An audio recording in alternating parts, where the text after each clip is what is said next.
Hello guys, today the topic we are going to cover will be drag and lift value over a body, and the problem I have taken is an aerofoil problem in which uh, I will going to take one airfoil which is having a name NACA 2412. Those who are having a background of masters in thermal engineering, they are very much aware of this term NACA, which is nothing but a four-digit series given to the different aerofoils of different shapes. Okay, so this society NACA used to give us the coordinates of all the aerofoils as per the different power values. They have been drawn and they have been checked on different testing environments, and they are given these names to those cross sections. So here I am using this profile NACA 2412, and on that I am applying a velocity of air at 10 meters per second.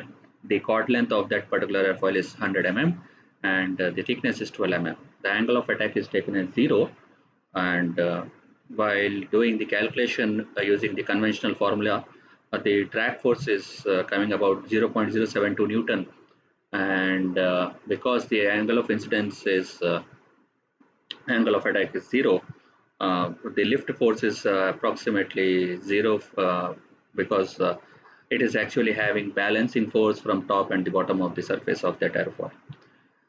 The airfoil I'm talking about is this one. This red line shows you the airfoil, and on the right hand side this dat file will going to give you the coordinates of that particular polyline. So I have converted that polyline into a cross section, and then I have imported that cross section to AutoCAD, and then I have made one a solid file out of this cross section.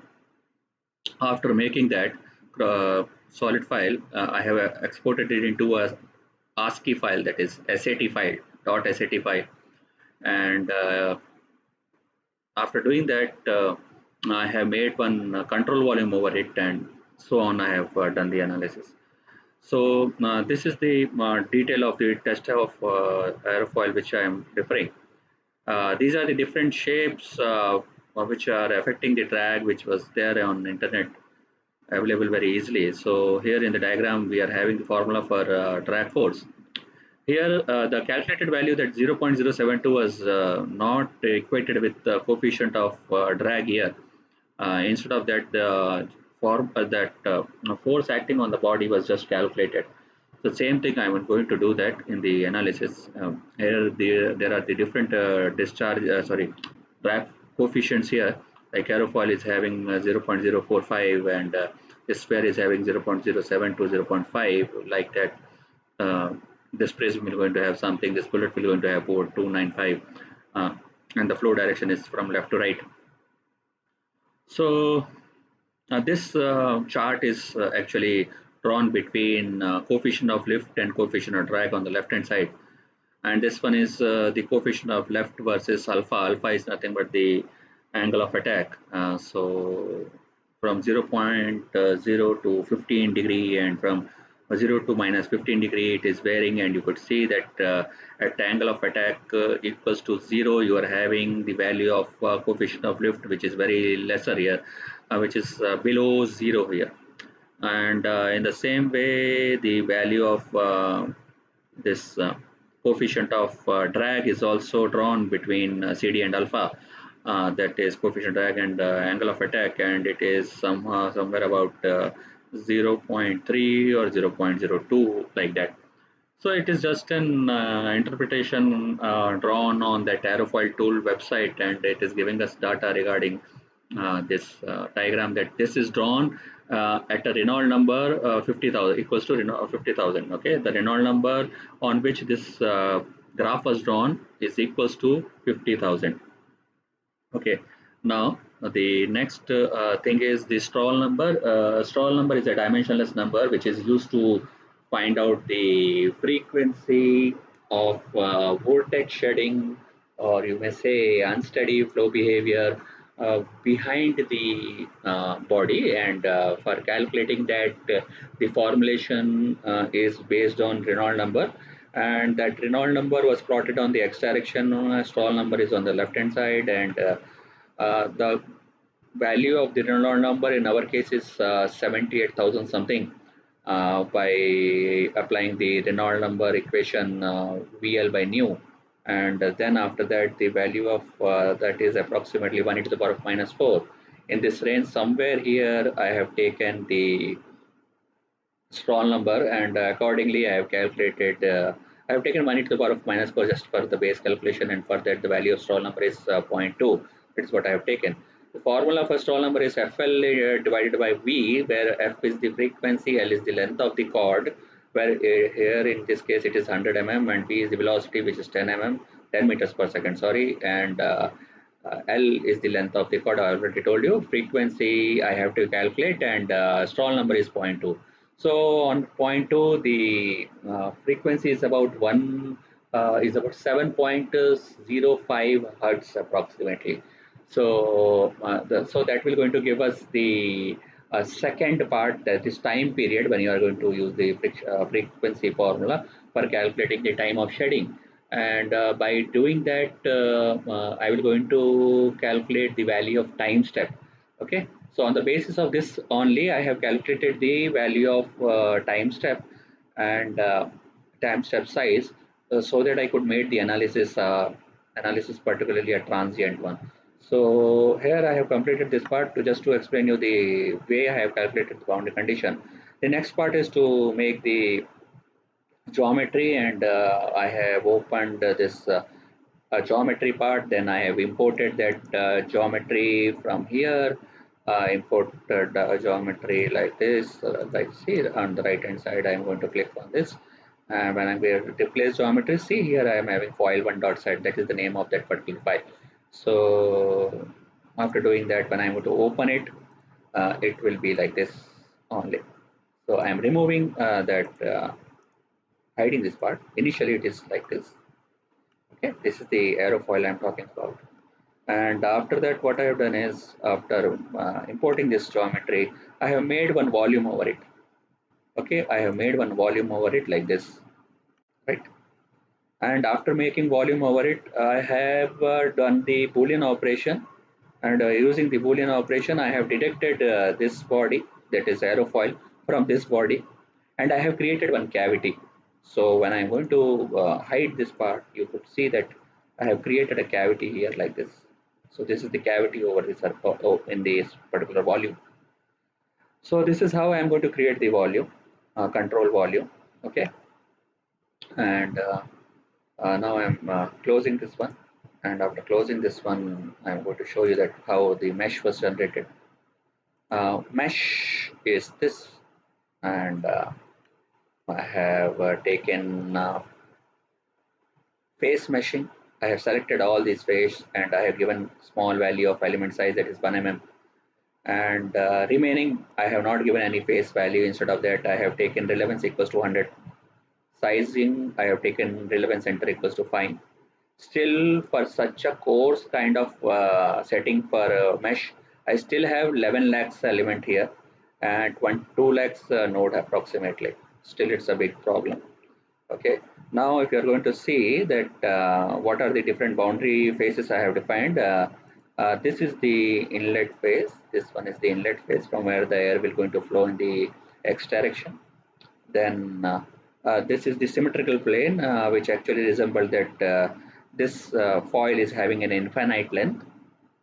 Just to avoid the wall effects, actually I have done this. Again repeating, just to avoid the wall effects, I have used the symmetry. Then in the after inlet, I have defined the lift face and drag face separately. So I have defined lift face and drag face separately. This is the lift face, the bottom face. So I have selected these all faces one by one. In the same way, I have selected the upper face here to define the upper face of the body, uh, so that I could easily distinguish between the upper and the lower face of the aerofoil.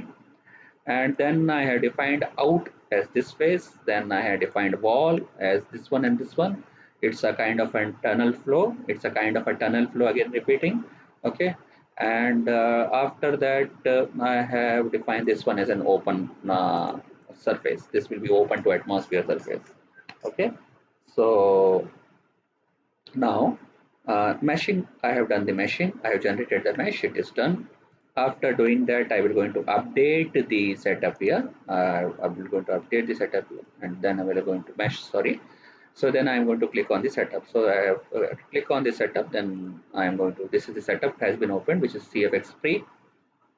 Now on the analysis type, I have set the type of analysis as transient. You can see here the total time period for which I am running the analysis is 2 seconds. The size of the time step is 0.07. So how I have done that? I have done that using the concept of simply. I told you that point 7 is something is the value of that Stroll number frequency. So 1 divided by 7 is equals to 0.14 second. Okay, so I divided that by 2, it is 0.07 seconds. So this is what I have placed here, that is 0.07 seconds. So this will be the smallest time step so that it could capture the a vortex, or you may say vortex created in behind the body. And somehow it will, if possible, it will going to capture. Still, it may be possible that frequency is insufficient to capture the behavior, or some more time period is required to have such kind of unsteady behavior. Might be possible I have to run the analysis for 10 seconds or 20 seconds. It might be possible, but right now this is what I've done. The next step is, after doing that, I will going to define the default domain, and in that default domain, here is the type of material. Then in the pressure part, I will going to use the atmospheric pressure as the reference pressure.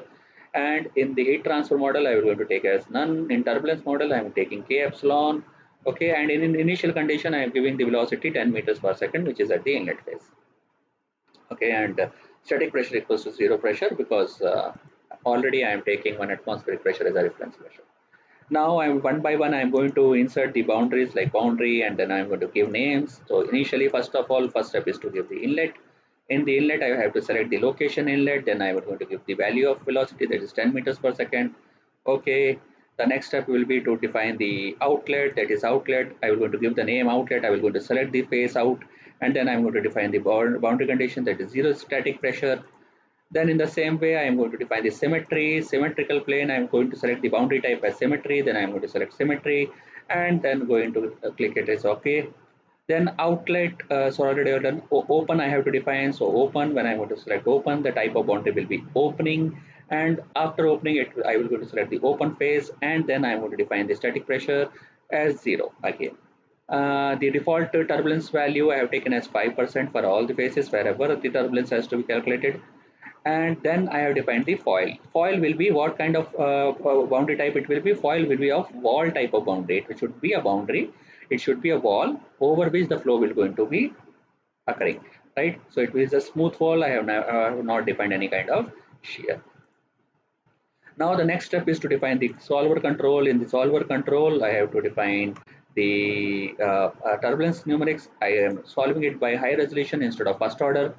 Okay, and then the convergence criteria I'm taking it is as 1 e to the power of -4. So that is what I have set. Equation class setting, I have not touched it. There is no need to do anything else. Then in the output control, I have to create a transient result separately, because it's a transient flow.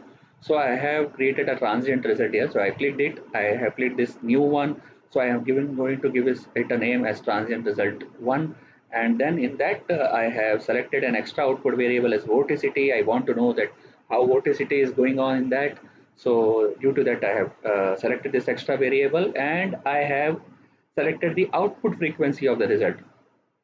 Okay, it means that where do we want to select the result, or collect the result, or you may say generate the result. I want to generate result in every time step. Means at every 0.07 seconds, I want to record the data. So I have done that. So every time step, okay, apply, done. So you have done the setup for pre-processing. Okay, this is what you have done. Next step is to go to the result.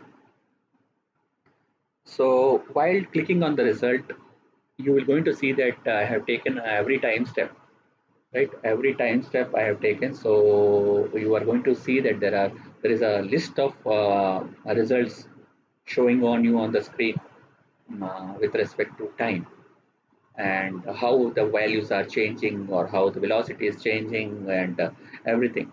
So this is the result part I want to show you. See, I have taken one plane exactly in front of this particular aerofoil. You may remember that why I have, you could understand this why I have taken this. I have taken this because when in manual calculation, when I used to see this aerofoil from the front, actually I am talking about the projected area of this aerofoil in front of me. So this rectangle resembled exact aerofoil, means projection of aerofoil on the front screen. So this is the projection of front aerofoil. So this is the area for drag. I think you could understand that.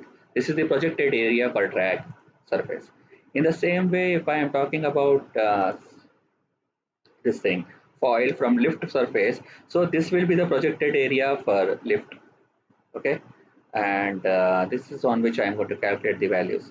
Now, in the same way, I have drawn one line here, which this line I have taken exactly at the center of this particular airfoil, so that to understand that what exactly is happening over it, that how velocity is changing over it, how pressure is changing over it. Okay, so first of all I am going to see the streamline. So I have taken a streamline. I will going to take streamline. I would name it as streamline 1, and then I'm going to select as surface streamline.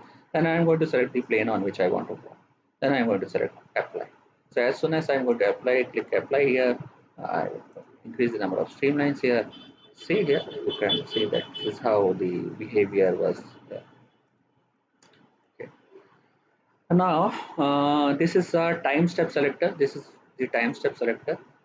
And in the time step selector, you can see that the values are recorded from 0 to 2.03. Okay, from 0 to 2.03, right? So when I want to click on this, the behavior of the flow will going to change.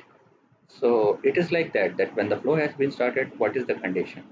See, when the flow has been started, it is straight. It has not achieved the steady state position. That is why it is straight ideally. But in between, somewhere at 10th step, at 1 second, let it be, I will go to take 1 second here, 1.05 second here.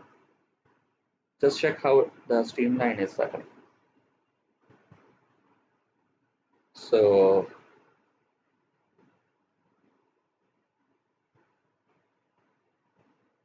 it is taking little bit time. See, this is how the same straight lines was converted to exact behavior the way it should be. See, you are having vortex here. You are having one vortex circulation, irrotational flow occurring here, right? And now on the last time step, if I'm going to click,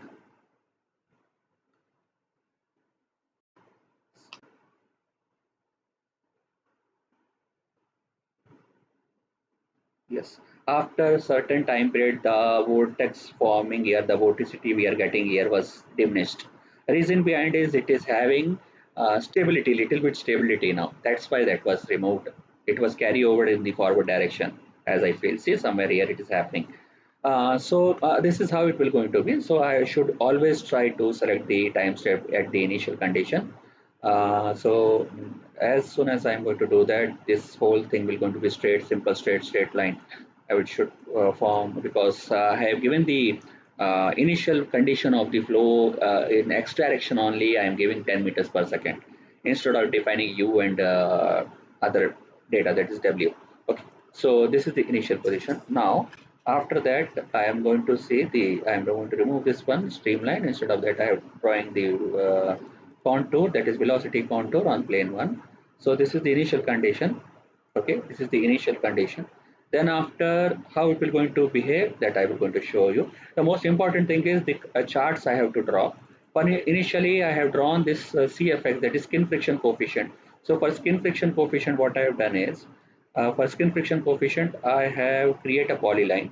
So for creating a polyline, I have created this polyline like this over the surface, over this particular foil. I have drawn this particular green line, which is exactly on the surface of the foil, right? It is exactly on the surface of the foil. How I have done that? In the polyline, I will going to select insert polyline, and in the polyline, I will going to select boundary intersection. So the first boundary will be the foil, and the second boundary will be the plane, that the plane 1 which I have drawn exactly at the center. This is the plane. So when I'm going to do that, it will going to create a line exactly at the intersection part. So this is the intersection part. So that is why we are having line on this. So like that, I have created this polyline one. So you can see up face and plane face, both polylines are drawn one by one. So separately, one is polyline one, that is for upper surface, and separately for lift also I have created one lift surface, upper surface, and lower surface. Will going to give you two different polylines.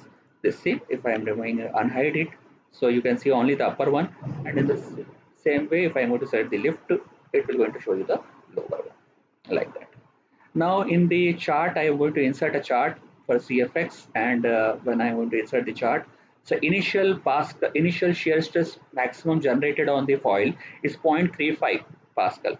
Okay, but if I am going to select the time step here from 0 to 2.03, and I am going to apply it, you are going to see that the shear will should increase, and whether we are getting that behavior or not, it will going to be seen here.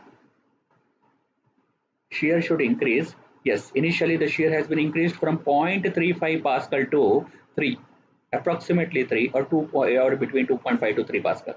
And then it is reducing slowly in the downstream direction, that is over the foil. Yes, it will going to reduce. Why? Because there will be little separation there. So that separation was not predicted properly in the analysis. Reason behind is I have not used a proper model for that. I should use SST model for that, so that it could predict the separation.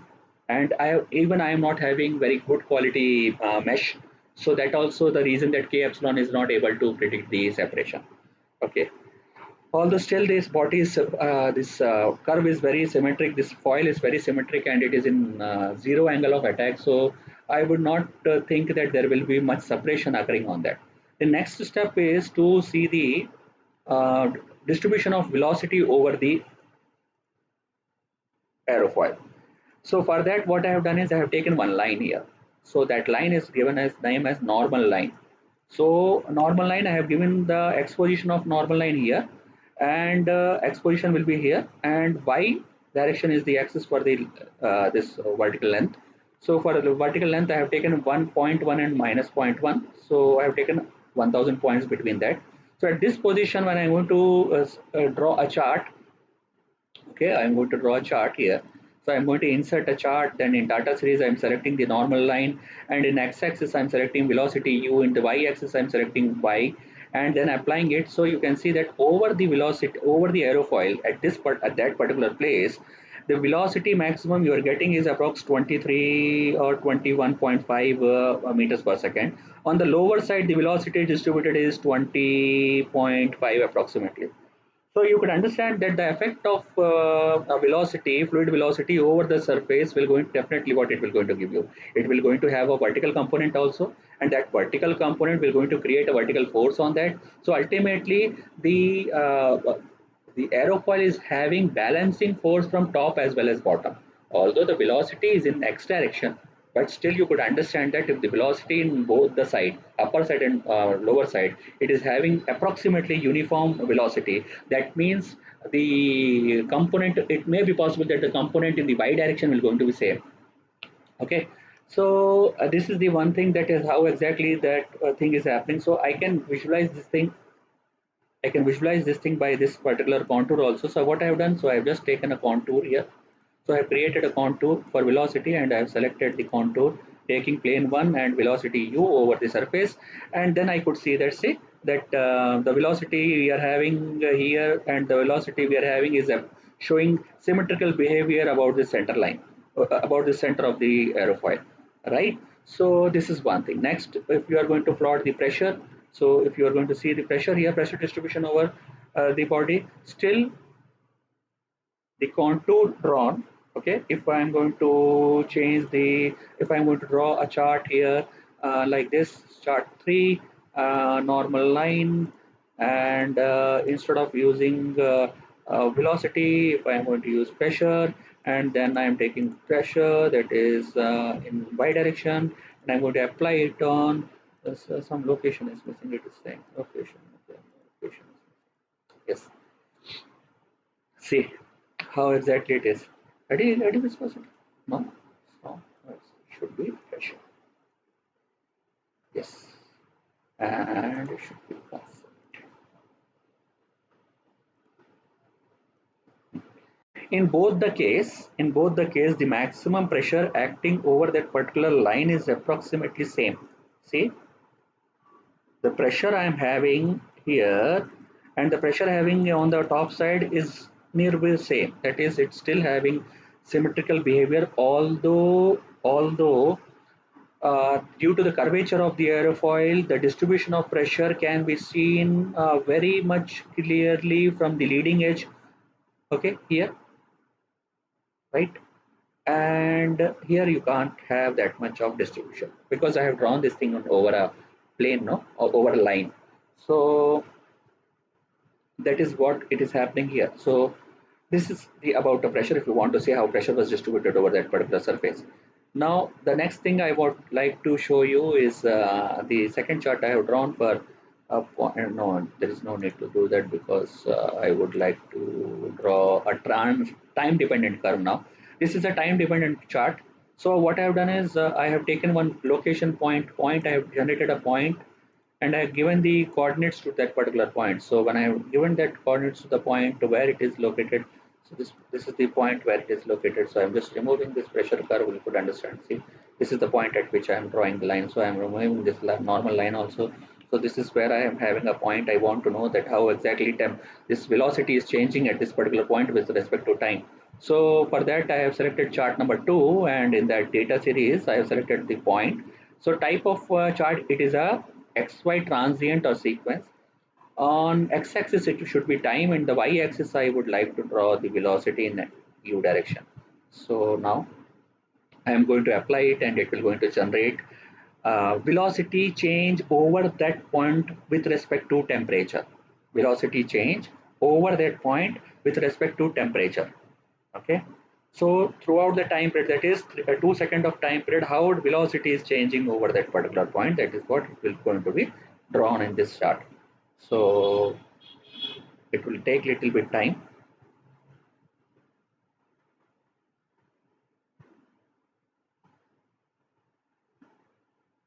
Yes, on this particular point it is 0.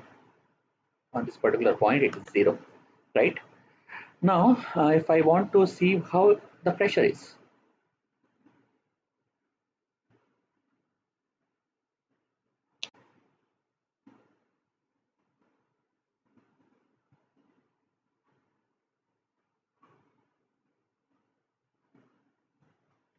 so meanwhile when I'm doing that, it will be better if you could see that how the forces, that is lift force and drag force, will be going to be calculated. Yes, okay, you can see here.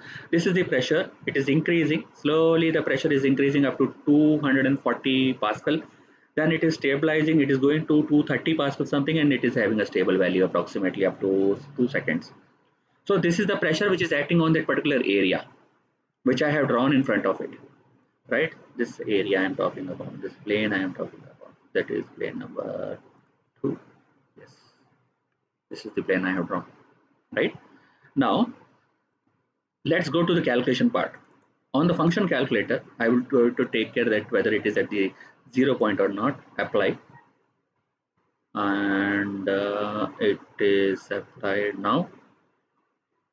It is loading the results at 0 point. Yes, it has been loaded. So now I'm going to do the function calculator. Using the function calculator, I'm using the word force here, term force, and I'm selecting that particular plane, that is plane number 2, and the direction of the flow is in x direction. Definitely I should calculate the values here only, that's only. So now I am calculating it. I am clicking the word calculation. So ASAP I have calculated this one. The value is approximately 0.0720285 Newton. So you can see that the values I have calculated using the values of rho a v square. Okay, half rho a v square. It is equals to 0.072 approximately. Okay, the values are coming is 0.072 approximately. I would like to see whether I am having that values here itself or not. Okay, no. So I just going to give you an example. 1 by 2, that is 0.5. 0.5 half rho a v square. Half rho is 1.2, let it be, and v square, it is 10 into 10.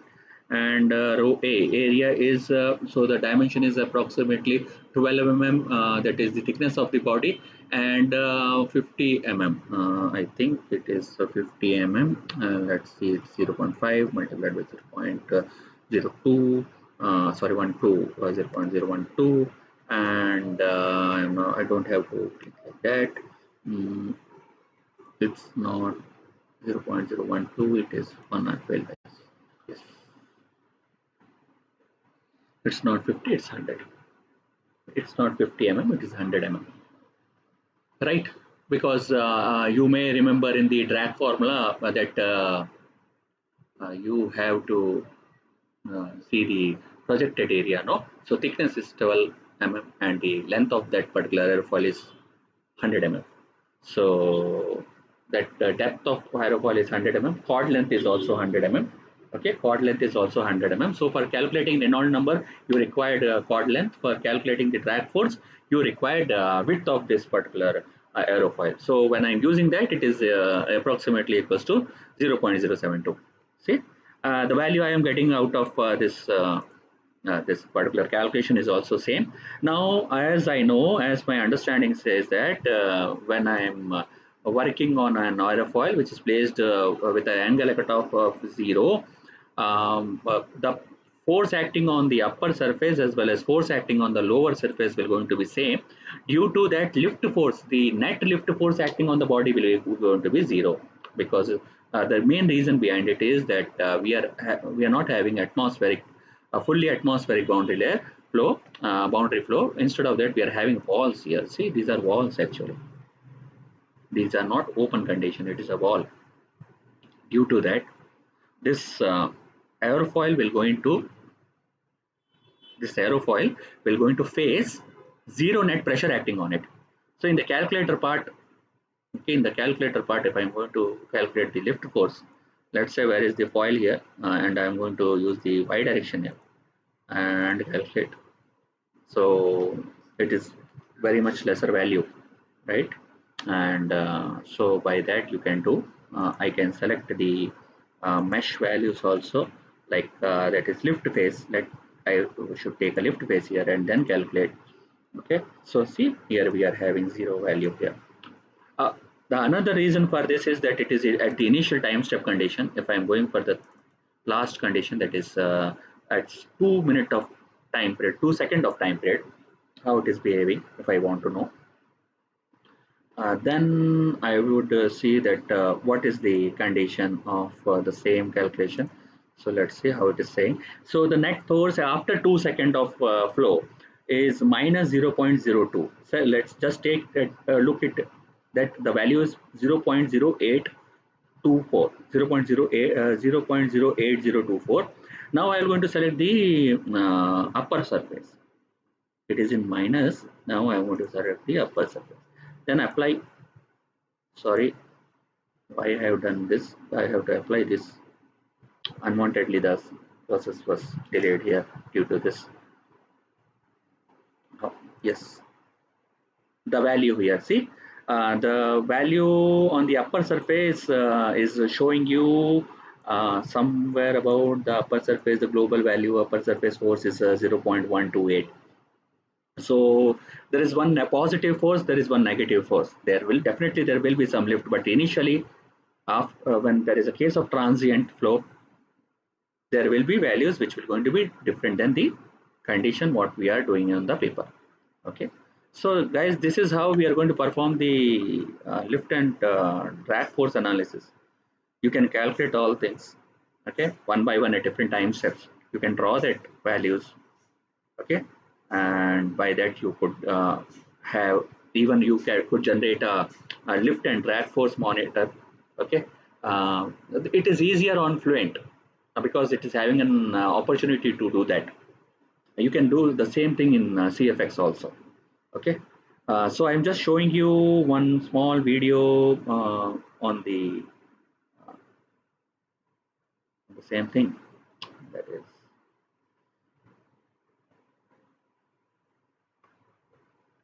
sorry that I am taking so much time on showing you these things. Yes, so this is the This is the video I want to show you.